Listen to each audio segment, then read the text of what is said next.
Hello, good morning, dear students. Okay, so let's start today's work. So in the previous video, we were doing exercise 8.2. Now today we are starting with question number 10, part 1. Okay, so we have integration 1 minus sine x divided by cos square x dx. Okay, so numerator is 1 minus sine divided by cos square x. So how will I evaluate? We only have the formulas of integration of sine, cos, tan. We don't have the direct formula like this, isn't it? So we need to simplify this first. Okay, and how can we simplify it? We will split it term by term. Okay, so splitting term by term, we get integration 1 by cos square dx minus integration sine by cos square x dx. Okay, now 1 by cos square means sec square. So integration of sec square, we have the formula, isn't it? And sine x by cos square x, right? Sine x by cos square x. So since denominator is cos square, so I can write cos into cos, isn't it or not? So sine by cos means tan, and 1 by cos means sec. So integration of sec x tan x is sec x. So hence your final answer is tan x minus sec x plus c. Okay, now let us also revise the property of logarithm that we have learned. Okay, the property of logarithm is this property of logarithm, e to the power log m, isn't it? Or log any of the variable, e to the power log, if the base is same, if the base is e, if the base and this number is same, then the value for this whole will be only this value, which is m. Okay, so pause the video to note down. So using that property, in question number 10 part 2, we have integration. You can see out here it is e to the power 6 log x minus e to the power 5 log x divided by e to the power 4 log x minus e to the power 3 log x. Okay, so now what we'll do is we'll take all the coefficients to the power by using the property. The power becomes the coefficient becomes the power. Since on doing so, I'll be getting e to the power log x to the power 6. Okay, e to the power log x to the power 5, the coefficient goes to the power, isn't it? The coefficient goes to the power, so I get x to the power 4. The coefficient goes to the power, I get x to the power 3. Okay, now if you see out here, everywhere the bases are e. The base is e, the base is e, the base is e. Okay, and therefore the value for this is x to the power e to the power log x to the power 6 is x to the power 6 minus e to the power log x to the power 5 is x to the power 5. E to the power log x to the power 4 is x to the power 4. Since the base and the number is same, so hence this is also x cube. So I hope you are clear till here. Now we need to simplify it further. Okay, a numerator, what you can see common is x to the power 5, isn't it? So x to the power 5 is common. So what am I left with? X minus 1. You multiply, you'll get back this. What is my common denominator? X cube is common. So inside the bracket, again we'll be getting x minus 1.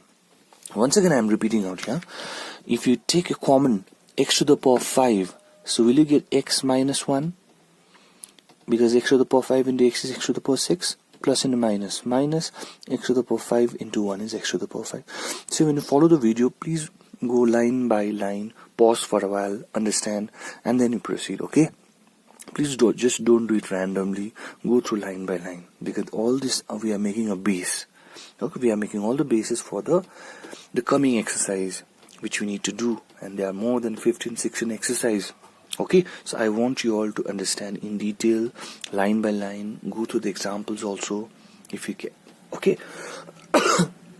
So what happens out here is, after taking common, see x minus 1 and x minus 1 gets cancelled out.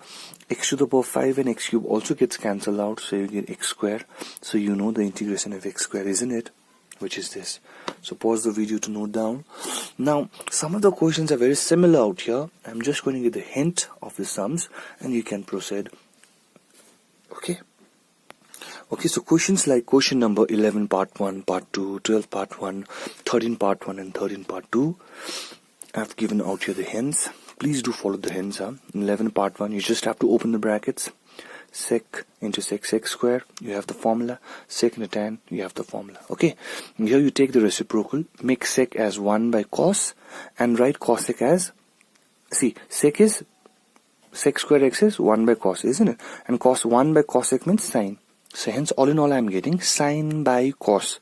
If you take the reciprocal, you'll be getting sine square x by cos square x, which is tan square x. So tan square x, right? So tan square x, I don't have direct formula, but I can write tan square x as sec square x minus 1. You can write tan square x as sec square x minus 1 and then take the integration. Here also, you take the reciprocal, I've given out here. 13 part 1 and 14 part 1 is same as example number 8. Please do follow example number 8 from your books.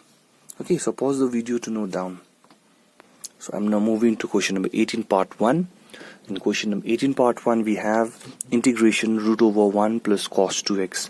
Remember in class I've given all the formulas of cos 2x. There were 4 formulas. Cos square x minus sine square x was the first one. 2 cos square x minus 1, second formula. 1 minus 2 sine square x, the third.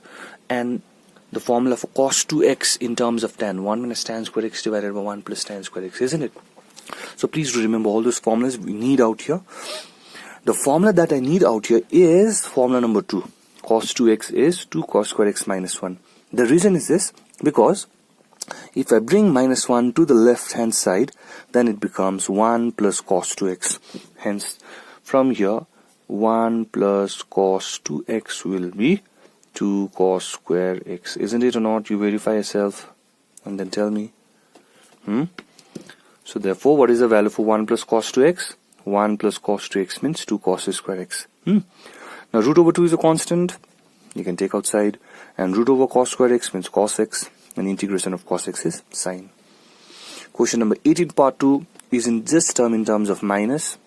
1 minus cos 2x. You know what to do. It will be 2 sine square x. So please do in the same way. Pause the video to note down. I now move to question number 19 part 1. This is the question given to us. Integration cot inverse sine 2x divided by 1 minus cos x. Just now I told you the formula for 1 minus cos x, isn't it? Okay, what was the formula for 1 plus cos 2x? 2 cos square x. Then what will be the formula for 1 minus cos 2x? 2 sine square x simply.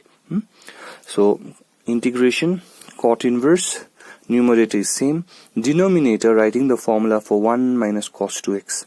1 minus cos 2x is 2 sine square x. Okay, now we also know the formula for sine 2x, isn't it? 2 sine x into cos x. So after this, the formula for sine 2x, 2 sine x cos x. The value for 1 minus cos 2x is 2 sine square x. The 2 gets cancelled out. Cos sine x and square gets cancelled out. So I am left with cos by sine. Cos by sine means cot. So integration cot inverse cot x means x. And the value for integration of x is x square by 2 plus c. Pause the video to note down. So now from this, we are moving to another exercise, which is integration by substitution. Okay. Alright, now integration by substitution. So therefore, this is the new topic that we are going to start now. Integration by substitution. So from the heading only we can see integrating by how? By making a substitution. So we'll see the example first, understand, and then we'll proceed with the exercise. Right? Okay, this is the example I've taken from the book itself. Integrate. See, the question now is find the primitives. Find all the primitives of. So find all the primitives of means find all the antiderivatives or find the integration of this expressions given to us. Okay. So integration 5x minus 2 to the power 7 dx. 5x minus 2 to the power 7 dx. We need to integrate this. Our integrand is this. Which is not possible in general because I don't have a direct formula. I only have the formula for integration of x to the power 7. Not 5x minus 2 to the power 7, isn't it? So what we'll do out here is we'll make an assumption. We'll assume this inside expression, that is 5x minus 2 as some other variable. Okay, I've taken p out here. Let us assume p is equals to 5x minus 2. Okay, so p is equals to 5x minus 2. Now, what is happening out here is, it is in terms of x, isn't it? This integral is in terms of x. Now, the moment I assume 5x minus 2 as another variable p, then the whole integral has to be in terms of p now. Please keep that thing in mind. Whenever we are making a substitution, whichever variable I'm assuming, the integral has to be in terms of that variable only. For example, I'm taking 5x minus 2 as p. So therefore, the integral now has to be in terms of p later. Okay, which means that p is equals to 5x minus 2. So therefore this integral becomes p to the power 7, isn't it? So this is p to the power 7 into dx, which is not possible, isn't it? So p to the power 7 into dp has to be there. So we need to make dx in terms of dp. And how we'll do that? In this way. So this is the assumption. P is equals to 5x minus 2. Now after that, I have to differentiate both sides with x, because here it is dx. Okay, so p equals to this, differentiating both sides with respect to x, I can find dp by dx, isn't it?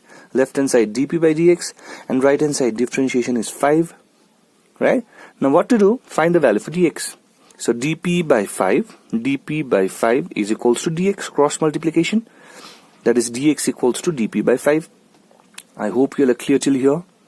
Dx is equals to dp by 5 by differentiation. Okay, now come back to the integral. Capital I, according to assumption, this expression is p. So therefore this is p to the power 7, isn't it? P to the power 7. And what is the value for dx? We got dp by 5. So therefore now if you see, the whole integral is in terms of p. The whole integral is in terms of p. Now I can easily integrate. I hope you are clear with this step. So 1 by 5 is a constant. It comes outside. Integration p to the power 7 dp. I know how to integrate this. So p to the power 7 dp. Just like integration x to the power 7 dx. It's the same. Huh? Variables has to be same. Huh? So therefore p to the power 8 by 8. That is 1 by 5 into 1 by 8. 5 it's a 40. P to the power 8 by 40. So what is the value for p? 5x minus 2. Finally, we'll substitute the value out here. 5x minus 2 whole to the power 8 divided by 40 plus c. I hope you are clear with this sum. Huh? Important one. Please go through it line by line. So pause the video to note down. So with the same note, I'm starting exercise 8.3. See, the initial sum, the first starting sums are not so important. So I'm straight away starting with question number 7. Huh? Right? So I is equals to e to the power 2x plus 3 dx. I is equals to e to the power 2x plus 3 dx. Now, we only have the formula of integration of e to the power x, right? We don't have the formula of integration of e to the power 2x plus 3. So what to do? We're stuck out here. We don't have the formula. So hence let's assume 2x plus 3 as p. Right? So this is p. The second step is now to take the differentiation. Find dp by dx, which is 2. And find the value for dx only, which is dp by 2. Now come back to the integral. Integration according to assumption. This value is p. So e to the power p into the value for dx, dp by 2. Take out the constant. Integration of e to the power dp. Integration of e to the power p with respect to dp is e to the power p itself plus c. And finally put the value for p, which is 2x plus 3. I hope you people are crystal clear with this now. So pause the video and then proceed. So number 8 part 1 is going to be the last sum for today. 8 and 9. And this is the question given to us. Integration 1 plus cos x. Integration root 1 plus cos x. It is similar as example number 6. Please refer to the example. Number 9 part 1. Sec square 7 minus 1. It is same as example number 3. And so both these questions we'll have to do by substitution method. Okay, so please do check the examples, and these are the assignments for today. So pause the video to note down, and I'll see you tomorrow. Okay, thank you.